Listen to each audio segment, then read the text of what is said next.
Welcome to a TRE session.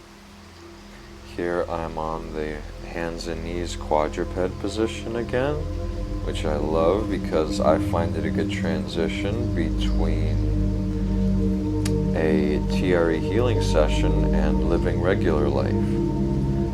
The standard position for TRE is on the back, like many of my other videos are. But with this one, we're using a bit of effort to support ourselves, and we're one step closer to walking, which is the primary human position. So we're bridging the gap between a healing, resting TRE position and living our regular life.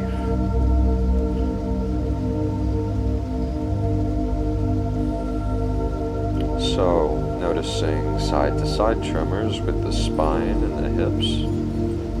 And also, okay, here are some more vigorous tremors now. Looks like the head and neck is leading this.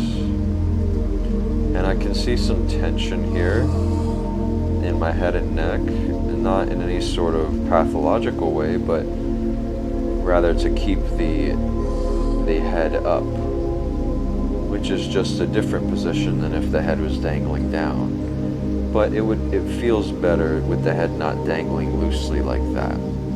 That's an intense curve of the spine to be putting tremors in, if the head were to be dangling all the way down. Big yawn there as tension releases. And in this position, we're also naturally engaging the core, and to a lesser extent the pelvic floor, which are obviously very crucial, not just for movement, but for our mental health and the health of the brain. Healthy engagement of the pelvic floor and the core muscles, the psoas, directly linked to a sense of well-being.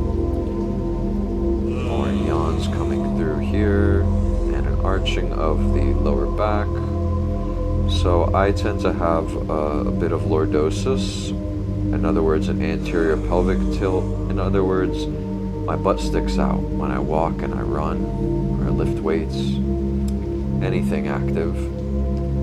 And so I'm noticing that the lower back muscles and the hips are contracting, which to me means they're playing out. Big yawns here. Those muscles, the lower back muscles, are playing out contractions that they naturally want to hold a lot of. So this is how it works when we have an area of our body that tends to be contracted a lot in a somewhat imbalanced or problematic way, potentially. When we do TRE, there's going to be more contraction of it. In a way, the body's going deeper into the pattern that's already there, and ultimately it's contracting while we're in a surrendered state, which is TRE. And so it gets to play out that tension pattern that the body wants to play out. At some point in life, or maybe multiple points in life, there was some trauma, there was some incidents, often many incidents of a similar kind, or many incidents our body had a similar response to, which didn't allow our body, our tissues, or our psyche to fully manifest itself, to fully complete some kind of movement or action that needed to happen, and thus trauma was created. And so TRE and the contracting nature, the many contractions that happen in TRE of muscle groups, of tension patterns, what those are about is the body attempting to, again, when we're in a surrendered state, attempting to complete those loops, complete those incomplete patterns. Lots of yawns here. And psoas tremors here. The psoas, the hip flexors, it's a deep core muscle, tremoring rapidly. So we often hear that trauma is not about what happens to you, but it's about how you respond. And this is speaking to what I just explained, where trauma, whether we're talking at the psychological level, or the emotional level, the physical level, is when some natural response was not able to happen in the moment because of typically external pressures, external forces. And so it's an incomplete action, and there's a tension there that gets stored in the body. And so TRE,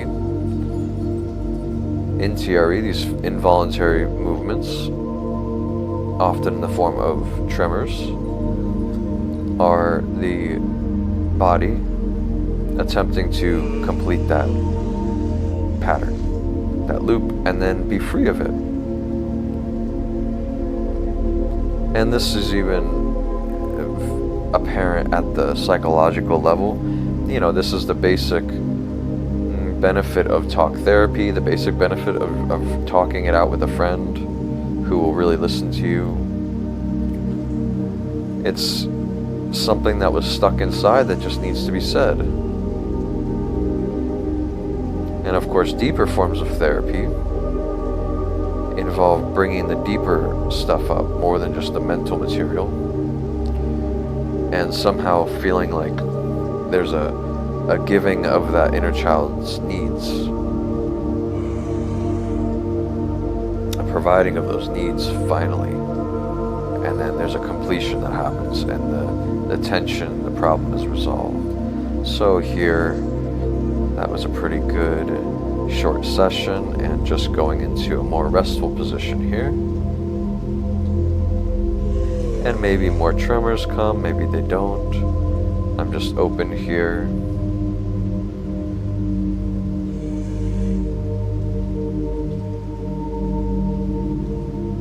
Yeah, here's some involuntary movements.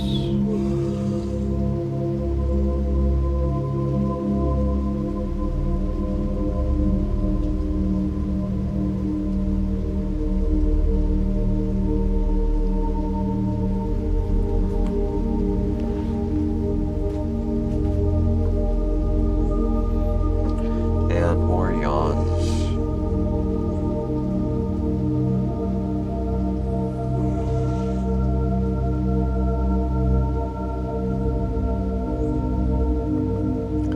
So after this, I